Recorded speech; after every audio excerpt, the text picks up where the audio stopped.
what is invisible to a Roman is so stark to us. And what we really need to do is to take ourselves out of the culture that we're in, and we see that it's not natural, obvious, or universal that you should keep members of your society that will not be as economically productive. Why should you? Why? Oh, because you should. No, but why? Because it's the right thing to do. Well, lots of people have disagreed. What is it? And I think the most profound answer is because Jesus.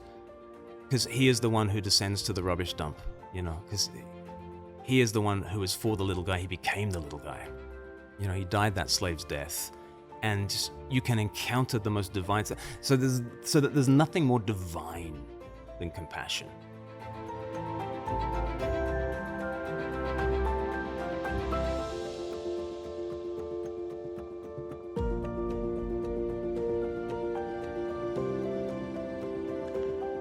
Welcome to Re-Enchanting, the podcast from seenandunseen.com. I'm Justin Brierley. And I'm Belle Tindall.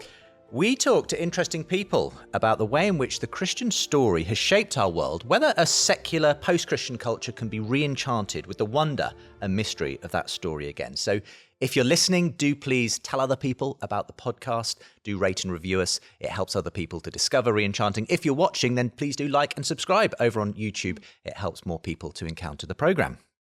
And today we are joined by none other than Glen Scrivener, who is an author, speaker, filmmaker, and director of the charity Speak Life.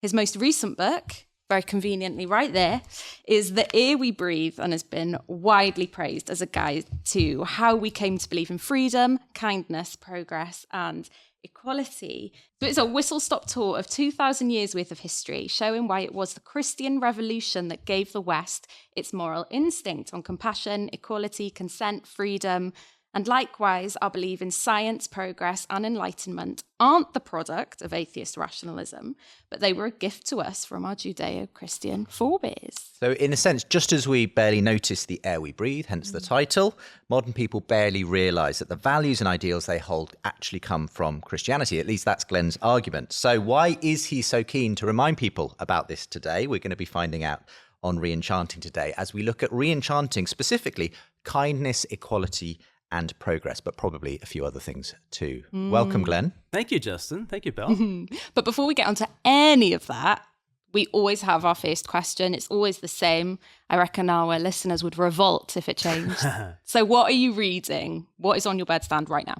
Okay. Unfollow Megan Phelps Roper. Okay. So She was the former Westboro Baptist Church person. Yeah, she was kind of in charge of their social media. And Twitter de-radicalized her. So it's a fascinating story. Yeah. And then she's gone on, obviously, to have this podcast with J.K. Rowling. And this is where I started to learn about Megan Phelps Roper. Oh, she's the one who's interviewing J.K. Rowling with the witch trials of J.K. Rowling. Oh, okay. And you get to see, Megan Phelps Roper's kind of upbringing within this. I mean, it's basically a family, a very dysfunctional family and a cult. But she quotes a lot of Bible and she strings it together in a way. And she clearly has sympathy with her family, love for her family.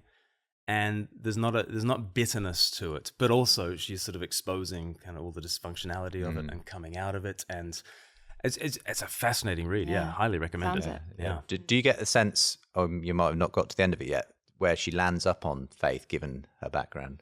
I don't know. I'm literally like a chapter away from the end. I think I don't know. I suspect faith is in the rear view mirror for her at the moment. She does not speak with bitterness or acrimony about the scriptures and kind of quotes them very positively.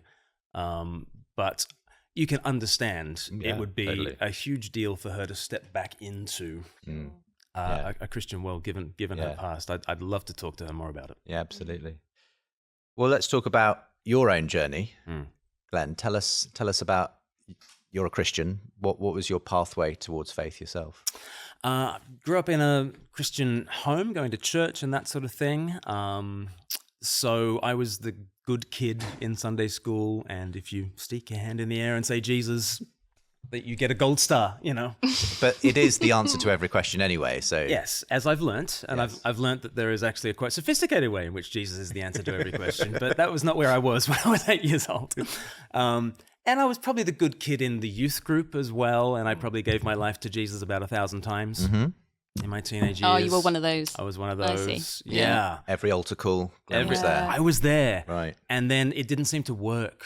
Oh. Whatever working means. And so I would do it again, and then I would do it again. And like the Garden of Gethsemane became like my go-to passage of scripture, because I was the what would Jesus do kind of a guy. And so I read the whole Bible as though here's Jesus, the example, and let's try and do it like Jesus did. And what did Jesus do the night before he died? He gave his life to God, right? In the most melodramatic way in the Garden of Gethsemane. And I would volunteer to walk the dog like into this wooded place just like Jesus, right? And at times I would even press my face into the dirt just like Jesus and say, God, take me, use me, your will be done, and that sort of thing. And that didn't work either. And so in my melodramatic teenage ways, I was just trying to do it again and again and again. What were you wanting to work? What was it you were sort of looking for? I was listening to a lot of Lou Reed and the Velvet Underground. I think I wanted spiritual heroin. Okay. Right. So, I don't know. I just wanted the funny feeling in my stomach and the light behind my eyes and the halo above my head, or whatever it was, I didn't have it. And then after the 998th time of praying such a prayer, how do you start feeling about God? You're keeping on giving him your life, and he seems like he's hiding behind the sofa, not wanting to take your calls. So then I went to university and tried to have as good a time as I could without God, really. And so my university years were very much me with faith in the rearview mirror. But it was at the end of university, when all sorts of things had fallen in a heap for me, that I got invited to church, and I started to go just to hate the preacher. And then I went back to hate him some more because it was a bit of a hobby. Sure. And of course, now it's my day job, so I'm watching the guys in the back row with their arms folded, and I think, just you wait, kiddo, just you wait. And I picked up the Gospels, and it was really meeting Jesus in the Gospels that really turned things around for me.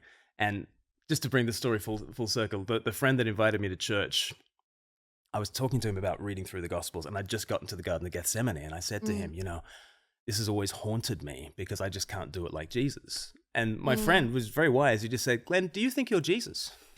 I was like, well, not in every respect, obviously. But he was like, Glenn, that's not how you read the Bible. Like the you in that story, you're Peter. Right, yeah. And what's Peter doing? Like worthless, faithless, sleeping Peter. And Jesus prays for him. Yeah. And dies for him and rises for him. And it's not your life given to God, it's God's life given for you. And I was like, oh wow. Flipped it around. That was the flip that really made a difference. Yeah. And so fast forward a bit of time, and we have the Air We Breathe. Mm-hmm. Can you tell us a little bit about that? I have on my notes here, and I say that it's on my notes because I want people to know these aren't my words, that it's Dominion for Dummies. Dominion is in Tom Holland's book, Dominion for Dummies. Right. And Tom Holland probably gets mentioned on just about every episode of Re-Enchanting. Yeah. So it's like, it's Re-Enchanting Tom Holland bingo for me. I think maybe we should stop now. Do you think? This will be our last time. Maybe. But there is a definite good reason to compare this, because I think there are comparisons and there are comparisons, Justin. But what Dominion for Dummies, is that a fair description of this book? I hope I'm the one that actually generated that in the first place. So I'm always calling it Dominion for Dummies. Right, okay. Dominion for Dummies, and I'm the dummy. It was a marketing ploy all along. I see. I usually follow it up by saying, and I'm the dummy, right? But I guess Tom Holland's Dominion thesis has gained a lot of traction, and it sort of sits in a world within academia and a world now of kind of popular academic interest and intellectual interest in the Christianization of the West and just how deeply Christian we are. And so, like, the easiest handle that people have for it, it's kind of the Tom Holland thing, but where Tom Holland kind of takes you through history in a painstaking way and in a fascinating way and brilliantly written way. I kind of hang my story on 7 values that get you through from Genesis to George Floyd is kind of the time span. And I sort of take people through equality, compassion, consent, enlightenment, science, freedom, and progress. And along the way, I sort of do a little bit of history, but I'm not really a historian. Nothing heavy. Nothing heavy. Yeah, Okay, great. I'm more an ideas person. He's more the historian kind of person. Yeah. Yeah. So the air we breathe. Can you chat us through that title in particular? Because for anyone who hasn't read Dominion, right, if those people exist, no, I'm joking. Can you talk us through that title in particular and what the thesis is that undergirds that? Yeah. So I'm from Australia originally, and I always notice when I fly back into Sydney how sweet the air smells. And it's because of the eucalyptus trees. There's so many gum trees. They're just mentholating the air. It's like a cough mixture carried upon the breeze the whole time. But you never notice that. Like in Australia, you say, "Oh, the air's so sweet smelling." Isn't it? What are you talking about? And it's just really an analogy for the ways in which the atmosphere around us is invisible to us, but it is all pervading and it completely sustains us. And I think our moral values are like that. You don't really recognize how odd you are, how strange you are, until you come out of your culture and visit a different culture. And then you're suddenly, oh my goodness, they do things differently here. Just a simple example, you go to somebody else's Christmas, and you know how Christmas runs, and these people are getting it wrong. Right? and you never thought you were traditional. You never thought you were set in your ways until you went to somebody else's Christmas, and they kept getting Christmas wrong, right? And we need to do that with all kinds of moral imagination and intuitions and just the values by which we live our lives. We think it is natural, obvious, and universal to have things like human rights. We think it's obvious, natural, and universal to have a certain compassion ethic that says the best society is the one that stands up for the least and the last and the lost and the marginalized. And all these sorts of things which we consider to be utterly natural. Completely the air we breathe. What I want to do is take us out of our bubble and take us to non-Christian, but in particular pre-Christian civilizations, and show us that what we think of as natural and obvious is nothing of the sort. And the ways in which we have adopted these values has come through the Jesus revolution, aka Christianity.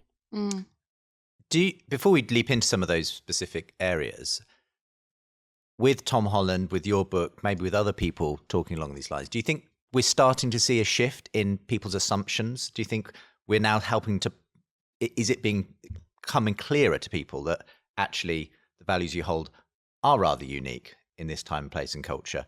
The other metaphor that's used frequently is the fish in the goldfish bowl, right.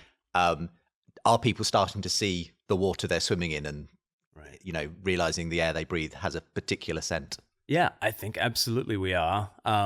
Whether that is an entirely positive development or not remains to be seen. The reason why we're waking up to how Christianized our values have become is because of the receding influence of Christianity on our views. And now there's more of a kind of a free-for-all in terms of which way our society goes and who is in charge of that. And so the ferocity of the culture wars kind of wake us up to the fact that we do have these deeply embedded intuitions, but intuitions are not enough when you're actually trying to have a conversation with somebody else. They need to say, you need to be able to justify them, to ground them. And simply to say, well, hashtag be kind, you start to say, well, no, but why? Like, what is underneath all this? And so I am noticing definitely that people are starting to say things just in regular conversation. They are saying things like, well, it's all come from Christianity anyway, hasn't it? A guy at the school gates, a dad of a friend of my daughter's, just said that to me the other day. He just said, gosh, it all comes from Christianity, doesn't it?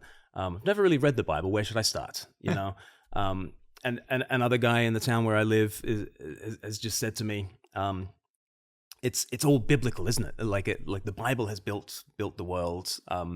What time is church? There are about 5 or 6 sentences in between those two sentences, and he still hasn't come yet. But I think there is something in the water that people are recognizing. We've run out of our story. There isn't that framework overarching us anymore. We're all into vibes, and we're very strongly into our vibes of compassion and equality and all that kind of stuff. But what is the framework that actually makes sense of those things? Because something institutional like Christianity has receded, we're kind of recognizing that we have vibes and no foundation, and more people are waking up to the fact that what used to hold us together was the Christian story, and maybe it's worth checking out again. Whether they're actually returning to church and actually checking that out is a separate question. It seems like quite a particular moment in time, and I'm just wondering, like, you know, where Christianity is sort of taking a step back and people are like, oh my goodness, what is there without it? And then I've got a few thoughts in that. Has that ever happened before? And how did that play out? But then also it's quite interesting that if we're talking about, say, 2,000 years, if you want to talk about Judeo-Christian values, are a whole lot longer than that. But in the span of 2,000 years, it hasn't been very long that we've been without the Christian influence. And we're like, get us back. Or some people are. I'm not saying everyone's like that. So that's quite interesting as well, is how quickly we've been like, oh my goodness, we need to get back to the source of the fruit. Yeah. Yeah. Maybe, you know, AD 410 and, you know, the Visigoths sack Rome and you've got this, you know, titanic civilization in the western half of Rome. And as Rome is, you know, splintered into like dozens and dozens, hundreds of little mini states, that might sound similar, you know, in lots of different ways. And at that point, you know, God raised up an Augustine who comes and, you know, writes the city of God and says, you know, the city of man, this is what happens with Babel is always scattered, right? And we've become scattered. And, you know, it's this vast effort on Augustine's part and the rest of the Western Church to knit together society on the basis of covenant and on the basis of a theological vision. And, you know, I guess, is that sort of similar? Except we're in a more difficult position because we just don't have that sense of transcendent, overarching, you know, narrative that they did have in the 5th century. We are really surviving on fumes at the moment. You know, I'm a biological survival machine, you know, and I believe in kindness. Yeah. You know, I guess what might be helpful before we come back to talking about sort of that idea of whether we can continue with the Christian ideals and heritage without the reality of the story behind it is to look at some of the ways in which you do sketch out in the book, the ways in which those values came to represent our moral instincts today and how unusual they were given the past. Because I think a lot of people are quite skeptical at the outset of hearing, well, let's take equality, you know. Well, obviously, it's obvious that that's a basic human right. Okay, why would you argue with that? Yeah. You're just proving my thesis there, Justin. Yeah, it is so obvious. And yet it's really interesting in conversations with friends who aren't Christians. And I point it out, and I try to point it out when it happens, is that on the one hand, they will say a sentence that is completely in agreement with what you just said. Equality is absolutely obvious. At some point in the conversation, almost always, they'll say, yeah, but actually people are really, really different, aren't they? Like, yes, no, they really are different. So how do you look at different people and assign to them a moral dignity and worth that is equal? In what realm does that equality exist? You know, because I could take any two people and judge them by any one metric, and you're going to find that this guy is smarter than that guy, and this guy's faster than that guy, this guy's more economically viable than that guy. This, you know, on any measurement, you're going to find difference. Where do you find the equality? Like, can you cut the person open and discover like this essence of humanity? And you might say, well, the DNA of humans is what's common to us all. But what follows from the fact that we have the same DNA? What morally follows from that? Well, let me give you a quote. Yeah. Because I wrote this down specifically because I remember when I had a conversation with Steven Pinker, very well-known sort of humanist, psychologist, Harvard professor. He said this once when he was asked to justify in this interview equality on the basis of the fact essentially that perhaps it comes through science or DNA. He said, the fact we're made of the same stuff, we're the same species, we're all sentient, we all have the capacity to experience pleasure and pain, we all have the capacity to reason. He said, that is a pretty rock solid foundation for universal human rights and universal human dignity. And I could imagine at the dinner table, your friend saying, oh, did you see what Steven Pinker said? I think that's probably where equality comes from. Yeah, but it doesn't, does it? Because, Himmler. I'm going to go straight for the Nazis, aren't I? Why not? It's God one's rule. How far into the interview are we? 15 minutes in. 15 minutes in, we went to the Nazis. But, Himmler says, man is but a part of this world. And if man is but a part of this world, why the human exceptionalism? And, and Goebbels said, we have never denied that the Jew is a man in the same way that a flea is also an animal. And he's like, well, so what? Mm-hmm. And if in the wild the strong eat the weak, then why not in human society have a master race and a slave race? And especially if biologically we are here via competition, then I actually quote Steven Pinker in the book, because he has an article in 2012 where he says, if sacrifice for the sake of your tribe is virtuous, then fascism is the ultimate virtue, and human rights would be the ultimate selfishness. Mm-hmm. So the same Steven Pinker who says, "Oh, we all share the same DNA, and we can all reason and all that kind of stuff." I want to put that together with, okay, survival of the fittest requires that, yes, there'll be cooperation between us if we're in the same tribe, but we're going to take on the other guys. And it's the competition. We cooperate in order to compete with the others. And actually, we are here because of the efficacious violence of Homo sapiens in our ability to gain dominance in the struggle for survival. Yeah. I still don't see where you're deriving human rights and equality in that sense. And I think T.S. Eliot was right. He said, if we remove from the word human everything that the supernatural has given to us, what we are left with is simply a very clever, adaptable, and mischievous animal. Mm. And what follows from us being very clever, adaptable, mischievous animals? I would not say that the Universal Declaration of Human Rights derives from that. I don't know. Yeah. So what's your argument then? Where does equality derive from, if not from just the fact that we are all humans and therefore just naturally deserving of it? Well, so Yuval Noah Harari, who wrote *Sapiens* and wrote *Homo Deus*, he absolutely nails it when he says it has come from the stories that we have told about God, about humans being made in God's image. Of course, what Harari then wants to do is say, well, we know that those stories are false, and he just leaves hanging in the air what we do with the human rights story and the human equality story. But on page 1 of the Bible, we are made in God's image, male and female, equally in God's image, equally with dominion over the world. Christ comes as the second Adam, who descends to the bottom of the hierarchy, dies the slave's death, rises up again, and then invites us all to a table in which no one is a Lord except him. And we're all brothers and sisters in the same church family.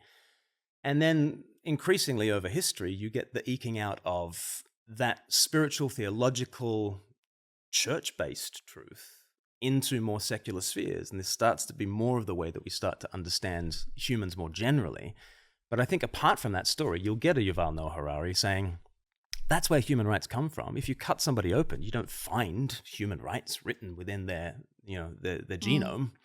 It comes in the stories that we have told ourselves about who human beings are. Harari says, the God story is not true. What do we do with the human rights story? And that's a question that he leaves for all of us. I imagine this is a common rebuttal, but a question that you get, because the natural question, therefore, is, but Christians were complicit in the slave trade. Right. How do you put those two things together? How are they the source of equality, and yet they denied it systematically in countless situations? Christians are the worst. Yeah, Christians are the worst. I put this on my Twitter just the other day that, Christians have most blood on their hands when it comes to things like colonization, when it comes to religious violence, the Inquisition, the Crusades, slavery. We have the most blood on our hands, not because the body count at the hands of Christians has been worse, It hasn't. But because at the heart of our faith is Christ who sheds his blood for his enemies and has such kindness and compassion for his enemies. Therefore, for any Christian to take on board to take Christ as their savior and then to act as an enslaver or to act as a conquistador or to go on a crusade is to absolutely invert the Christian story. So it's not that Christians have given us equality and rights and compassion and all these things. John Dixon, the Australian evangelist and speaker, he doesn't like being called an evangelist. He calls himself a public advocate for Christianity, which is a much better title. Yeah, much cooler. much cooler title. But he says, Jesus has given us a beautiful tune to sing. The song is unsurpassed. The song is unparalleled. Christians have sometimes been the worst at singing it. Sometimes we've been so off-key. Sometimes it's been cacophonous. But the song is good. And have Christians been slavers? Have Christians justified slavery standing on the Bible? Yes. But as Tom Holland kind of notes, there is an ambivalence at the heart of a Christian doing that is not there at the heart of an Enlightenment rationalist doing it. A Christian who loves the Jesus who became a slave, as Philippians 2, for instance, says, and dies the slave's death in order to invite us into his freedom. For me to believe that with all my heart and then do that is another level of hypocrisy and wickedness, which is why it's worse when Christians have done it. But it was precisely the Christian story of Christ dying the slave's death. It was precisely the Christian story of humans made in God's image that absolutely fired the abolitionist cause. Abolitionism was a movement largely of Quakers and evangelicals, and there were some Anglicans as well, involved in that very cause for particularly Christian reasons. Now, is it heinous that Christians had to oppose Christian slave owners? Absolutely. But it was Christians who ended up abolishing the thing. And when you consider that slavery is pretty much a human universal when societies get to any kind of level, that's worth at least factoring in to our thinking about things. If slavery is a human universal and we look around the world and there was this one group of people who actually stopped doing it, that's one thing. It doesn't outweigh the evil of Christians having participated in it. But it does make you think, I think. Mm. Let's move on to another specific area, compassion or kindness. Again, I could imagine someone saying, well, then Christians don't have a monopoly on compassion and kindness. Surely that is just something that you could explain in a sort of socio-evolutionary way. It makes sense to be kind to people around you because that leads to the flourishing of everyone, your culture, your tribe, whatever. So what do you say to that? Why would you say compassion is a specifically Christian ideal? I think compassion in the form that we have it, and again, this is not to say that Christians are particularly compassionate, any more than the singer of, Handel's Messiah is necessarily brilliant just because the song is brilliant. Again, Christians can be the worst. But what kind of compassion would we have in a purely natural environment? There was that teacher of the law in Luke chapter 10 who quotes the law to Jesus and says, we are to love our neighbors as ourselves. And he says to Jesus, and who is my neighbor? And it's a classic question because I'm always asking that question. Who do I need to love today? Like, do I have to love that guy? I'm happy loving those who are nearest and dearest. I'm happy, on a good day when my blood sugar is high, I can be quite compassionate to the people who are close to me and who don't tick me off too much. Mm-hmm. But what about the next level out? What about widening the circle? And we're always wanting to do, we all believe in love. And we all love our family and maybe our clan and perhaps our tribe. But what about our enemies? And this is the radical thing that Jesus is saying. Like, love your enemies, and not in a detached sense that, I nurse in my heart a sense of benevolence for the universe. Anyone can love the universe. I'm called to love my neighbor, even if my neighbor is my enemy. This is where it really bites. And so then Jesus goes and tells the story of the Good Samaritan. And he says, look, there's this guy, he's beaten up by the side of the road, and religion comes past, and religion is not the answer for this guy, right? The priest comes by, the Levite comes by, they pass on by, okay? Loving? I think not, and the critique of Christians is like written throughout the Bible. And Jesus is critiquing the people of faith the whole time. And then he casts the hero as who? The Good Samaritan, the enemy. And so when you say, can't other religions and faiths also show compassion? That's a profoundly Christian thing to think. Like the Good Samaritan is this enemy tribe. This, the Jews would have considered, he is the wrong religion, he's the wrong nationality, he's the wrong everything. And yet he is the one who then shows compassion. And then Jesus says, go and do likewise. And we've been built on this story of compassion and love beyond the familial and beyond just your tribe, but to love across boundaries, this universal benevolence to the human race as such. And I would say, look at the fruit of that, because the fruit of that within Christian history has been the kind of charities that have established hospitals, for instance, or orphan care and that kind of thing, and looked after the least and the last and the lost. And that kind of cascade of a compassion revolution that kind of erupted in the early centuries was based on that particular story. Can you sketch out that contrast then in that first century? Because I think that's sometimes where it's made most obvious just how different this is. Because we can talk about hospitals and soup kitchens and the welfare state all having Christian roots today. Yeah. But it's sometimes when you contrast it with what the expectations were, the assumptions in other cultures, the Greco-Roman culture and so on. Yeah.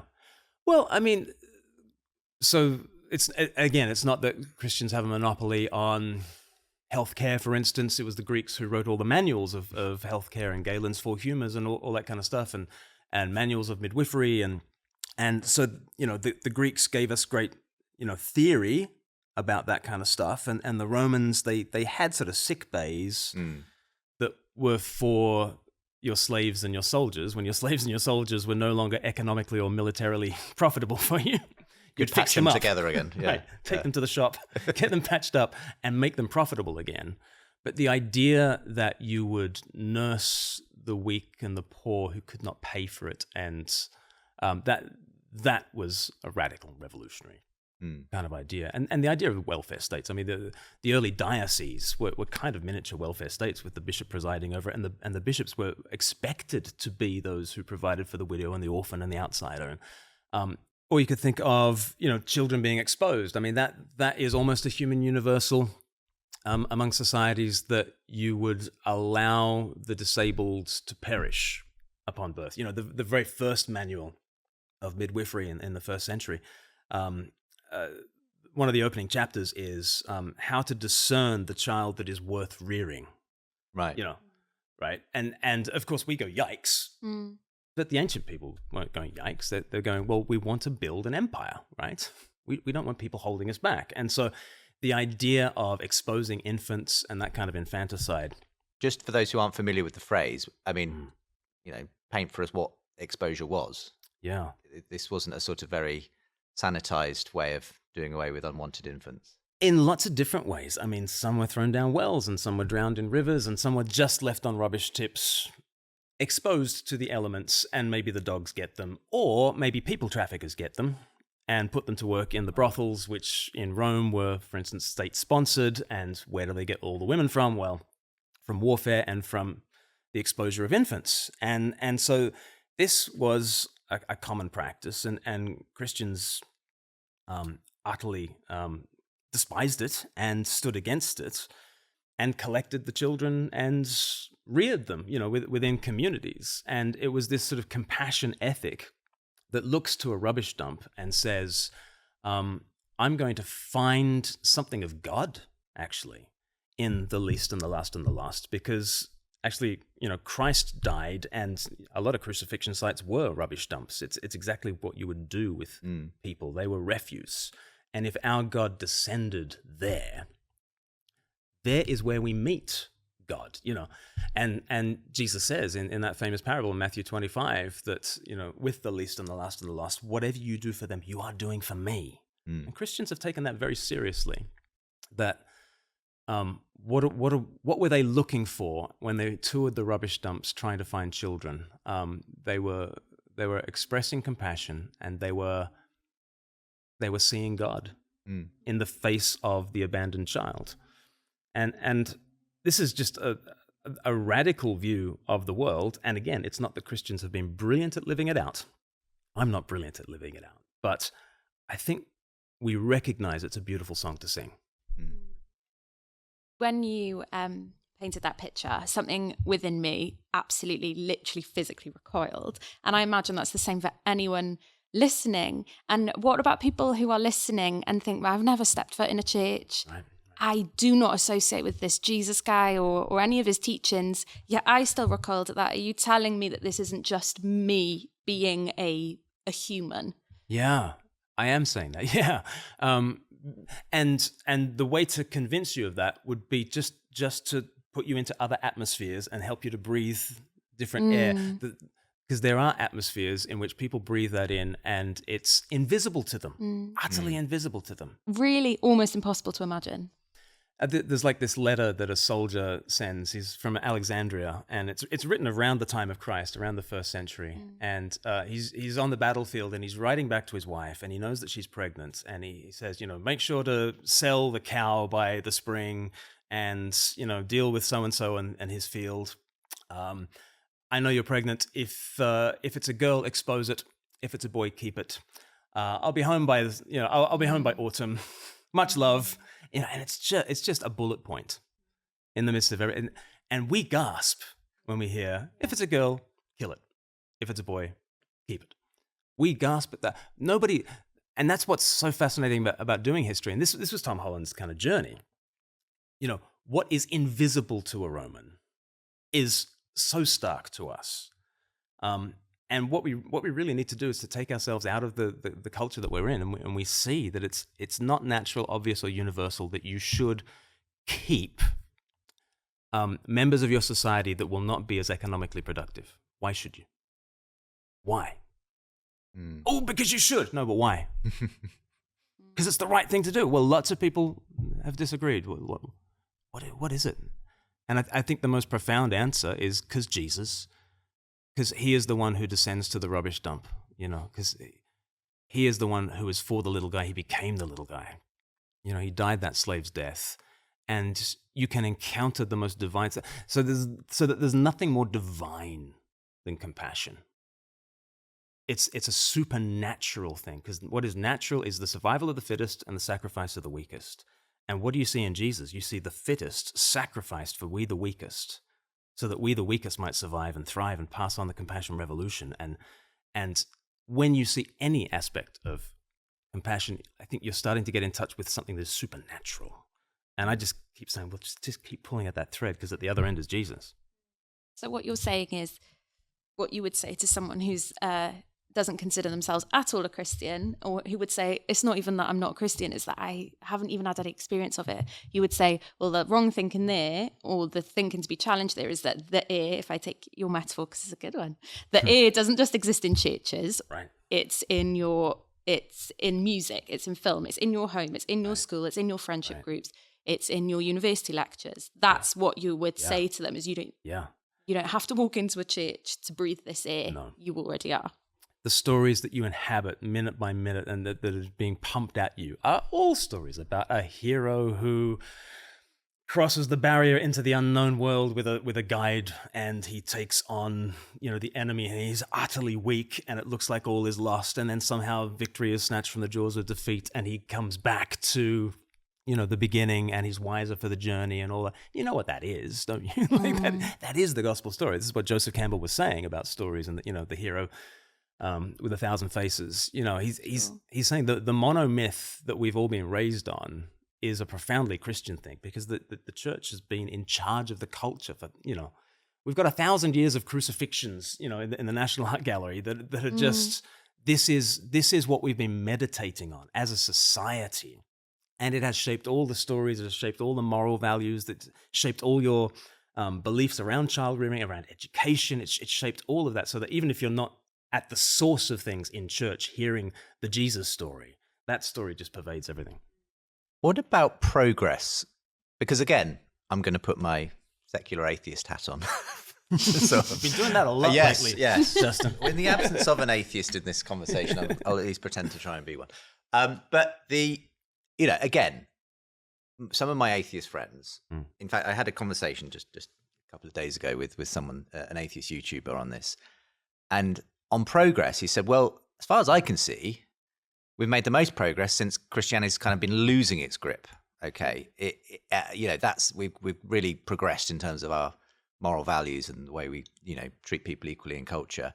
And certainly, he would say, and things like science and everything else, it was only once the church lost its grip on controlling that we were able to make some progress. So that's the common narrative, I think, that progress is something that religion impedes, Christianity is kind of. So how can you make this claim that progress is, again, a fruit of the Christian Revolution? I take a phrase that was made popular by Martin Luther King Jr., but he was quoting from a preacher 100 years earlier. The arc of the moral universe is long, but it bends towards justice. And it's sort of passed into common parlance, really. Barack Obama had that phrase kind of woven into a rug and put into the Oval Office. This is what we really believe that, don't we? Wonder if Donald Trump changed the furniture. I'm sure. I reckon he did. The arc of the moral universe is long, but it bends towards justice. And of course, the Reverend Dr. Martin Luther King Jr. thought that, because he's informed by all sorts of prophetic vision about, swords will be, beaten into plowshares, and justice will roll on like a never-failing stream, and Israel was in Egypt, but they were brought out into a promised land. And Christ did die the death of a slave, but he burst the bonds and the shackles of death and came out into the promised land of his resurrection. And it's a profoundly biblical vision of history, that time is not a circle, but it's an arrow, and that it's heading somewhere. Again, that's not a natural, obvious, or universal thing to think. You look around at the world, and there's day, and then there's night, and then there's day again. And then there's night, and then there's day again. So, what is time? It's a circle, right? Obviously, it's a circle. And yet, page 1 of the Bible, it was evening, and it was morning the first day.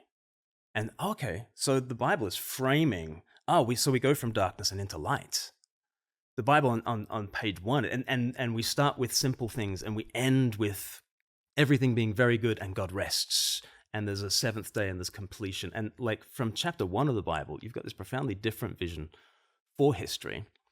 And it is absolutely true that in the last 300 plus years, the graphs of GDP per person have been going up like a hockey stick. All sorts of graphs have been going up like a hockey stick, including our pollution, and including our carbon footprint, and all that kind of stuff. It is absolutely the truth. But I think we ought to be curious about when and why the Industrial Revolution took hold, for instance. Now, there are all sorts of material causes, like coal is abundant in the north of England, and it's just near to the surface, and so you can mine it really easily. And there's a Gulf Stream, which means at our latitude, our temperatures are a bit higher, and we can ship things around the place. And there are all sorts of sort of climate issues and geographical issues, but none of that gets off the ground unless you have a whole bunch of people who really believe first in progress. They really believe in innovation.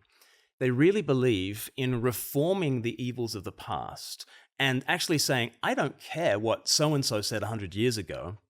We're going to test that, which is why the scientific revolution happened in the West and not in the East. Because the idea that the Chinese were far cleverer, they were far more advanced, they had better instruments in the 15th century in terms of astronomy, but they didn't make the breakthroughs that the West had, because the West was very comfortable with saying Aristotle's wrong, and the East were not at all comfortable with saying Confucius is wrong. We have a very different vision. So actually our vision of progress was one of the things that developed into the Industrial Revolution that's given us further faith in progress. The Christians already believed that you need to question the past and that tomorrow can be better than today, but not without great struggle. And so certain beliefs alongside certain contingencies and freaks of nature conspire to give us a kind of an industrial revolution. And certainly that has enriched us in like phenomenal ways, such that, in the day of Shakespeare, I heard this from Andrew Wilson, who's got a great book on this subject. He said, in the day of Shakespeare, the average income of the average person was exactly the same as it was in Solomon's day, right? Like human civilization has been going along, and then we've had this massive hockey stick. And I would tell the story differently in terms of we progressed because we left behind Christianity. I would say progress was able to happen because of a certain theology of progress. But now that we've become richer, Christianity has become its own gravedigger in so many ways. Which is the sign that it is hard for the rich to enter the kingdom of heaven. Right? Mammon is a competing god to God. Right. And that enrichment has. I think is what has shaped us spiritually speaking, such that those in the West are those who are less interested in God because we're much more interested in mammon. But that is not to say that Christianity is shrinking, because globally Christianity is growing and atheism is shrinking. But I think the thing that makes a difference in the West more than anything else, I would say, is wealth. Right. That's interesting. And Jesus had a bit to say about that, didn't he? Yeah, loads.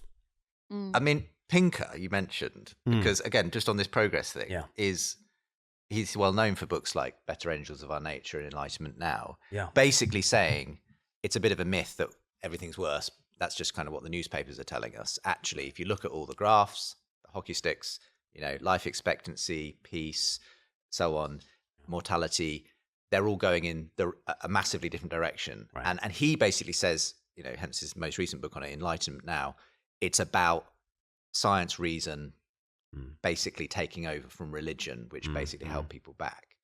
And again, even if arguably Christianity somehow founded the idea of this arrow of time towards progress, there are people who say we can now dispense with that, because we're kind of on the trajectory and we've got far better tools for delivering it now than religion, which, So what do you say to that? Because, Pinker will say, the progress that we're seeing is got nothing to do with Christianity.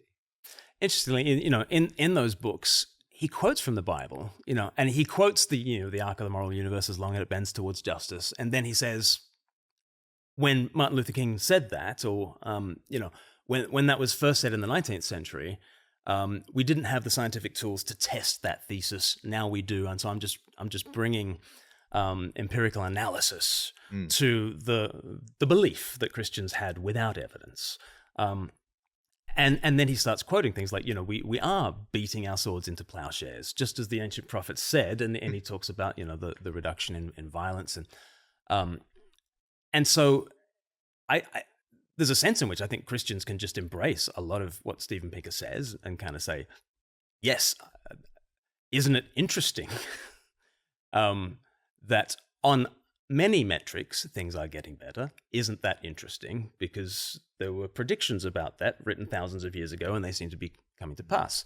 But you don't want to go the whole way with Steven Pinker, because you've got to ask the question, well, by what standard are we measuring progress? Like, is our moral character improved? Are we better human beings? Is the fiber within us, more moral? I guess, and it goes back, to that question of, well, why are we aiming for a culture in which the poorest and the weakest are looked after well and do have good outcomes and everything else? That's that wasn't a given for the Romans and the Greeks and so on. No, exactly. And then I would bring, his other quote about saying, if you just think that sacrifice for your tribe is a virtue, then you might go with fascism, and you might think that human rights are the ultimate form of selfishness. He weaves into his arguments in places, and I talk about this in the book, he weaves into his arguments certain smuggled in assumptions that sound very much to me like the image of God in all people, sound very much like the inviolable dignity and worth of all humans. And again, I would just want to say those are brilliant humanistic beliefs, and sign me up as a humanist. But I don't think you can get there from secularism. I think humanism works because God the human has come and given an inviolable dignity and worth to humans. But I don't think secular humanism works, because to say that we're biological survival machines and we should be kind is a moral leap we're unjustified to make. There's a bit of theology going on in between those two things. Exactly. There's an invisible bit of theology, and we're just not good at investigating how theological we are and how very Christian-ish those theological assumptions are. That's also a big challenge to Christians who maybe it's a bit split with. The theology is clear to them, and then the results aren't as tangible as the theology they're doing. So I think maybe it's quite challenging as well as quite encouraging. Yeah. And Nick Spencer, he's from Theos Tank, and he's written a book called Magisteria, and he's big on Christian humanism and has written beautifully about that as well. If that's the case, if we are bending towards justice, how do you see that manifest in this cultural moment? I make the case in the Bible that not all progress is good, and some progress we should run from at 1,000,000 miles an hour. Chairman Mao had a great leap forward, and tens of millions of Chinese paid with their lives. And so our problem is we want to entirely secularize and horizontalize progress as though it's just inherent to the historical process. But that just gives the powerful the justification for doing what they were going to do anyway, but claiming that it's in the service of historical inevitability. We are climbing to the sunny uplands. Come with me as I make my 4-year plan or my 5-year plan or whatever Stalin wanted to do. And so, not all visions of progress are equal. In fact, I think the Christian vision for progress is not really the arc of the moral universe being like a rainbow where you go up and then you land at the pot of gold. I think the arc goes down, right? And the arc goes down into self-sacrificial love. It goes into, the sort of sacrifice that was embodied in the local church as they, pick up the discarded infants and raise them, as they have the hospitals, as they try and embody the cross in people's lives. So I get very nervous when people claim to know that they're on the right side of history. Mm-hmm. I don't think we are called to proclaim such things. I think Jesus is the judge of all things, and what he calls me to do is not to pick a winning side and run with it. I think that's a huge danger. What he calls me to do is actually to serve the losers right now, And I think our society would be best if it's characterized by people not trying to be on the right side of history, but actually trying to serve those who are just on the wrong side of life right now. So I don't want to have a 5-year plan or I think in the here and now, inspired by Jesus, we need to go down in service and sacrifice. And if that means being nobodies, and if that means having no cultural influence and all that kind of stuff, well, so be it. We trust in a God who raises the dead. Yeah, that's interesting. That made me think of, we spoke to Paul Kingsnorth on season 1, and progress makes him quite scared, I think. Yes, some kind of progress, yeah. Certain progress, in that he is worried about what we're progressing towards. How do you square that with your thesis? Yeah. I mean, so he's found faith in a more orthodox tradition. I was talking to another orthodox guy last week, and he was very much wanting to say, look, Adam, Eden, garden, good. Yeah. And me as this Protestant was coming along and saying, but the city, Graham, we're heading towards the city. And he was like, no, Glenn, garden good. Yeah. And of course, the reality is, at the end of the Bible, there is a garden city. The tree of life is there, and the river of life is there. And there is this integration of what is natural and the givens of where we've come from, and honoring nature, as well as improving nature, as well as thinking that there might be a better tomorrow. And I think lots of my Orthodox friends look over at Protestants and kind of think, you're the reason, right? You're the reason we've atomized into all these individuals who are just trying to use the planet, right? To march forwards in your dream of progress. And there is a sense in which the shoe fits to a degree. And so I need to, learn from those who are not in the Protestant tradition about that, because I think that is a tendency that we go towards. But I think there can be senses of progress as long as it's the servant-hearted kind, as long as it's the sacrificial kind. But for me, I mean, I remember, one of Paul's real worries was AI, technology, and where that's progressing.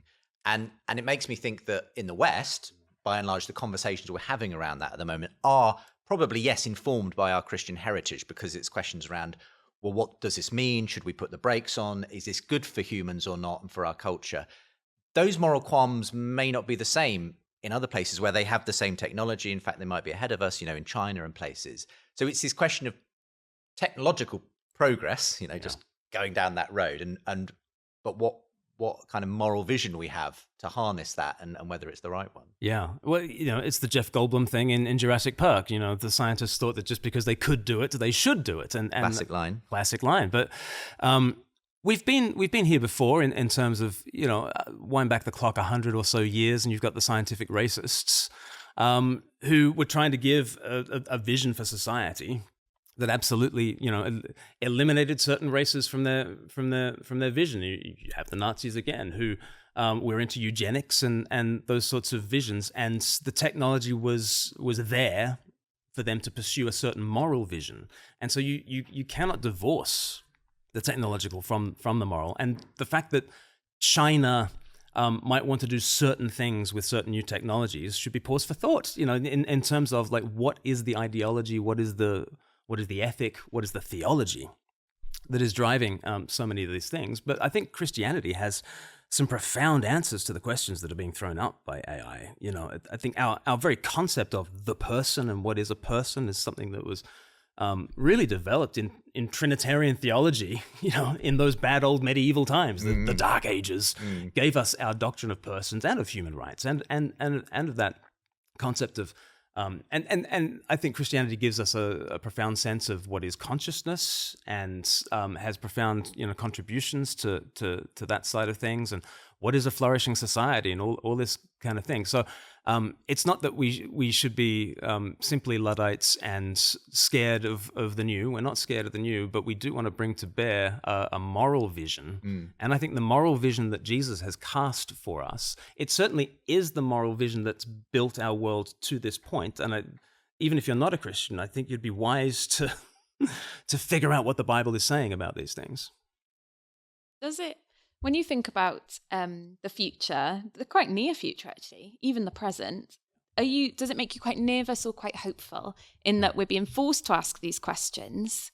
And then does that excite you, or does that sort of make you feel a little bit anxious?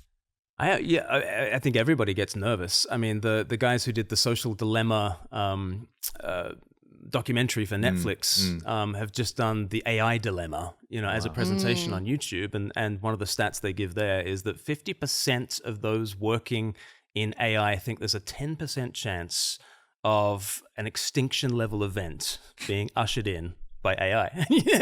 And at that point, you're like, if 50% of the engineers of your airplane thought there was a 10% chance, and so is it scary? Yes. Are there people with certain ideologies that are in the mix here that I'm nervous about? Yuval Noah Harari, who I've already mentioned. There was a clip of his doing the rounds just a few weeks ago, saying, he was saying, because of the technological advances, our big question now is, what are humans for, and why do we need so many of them?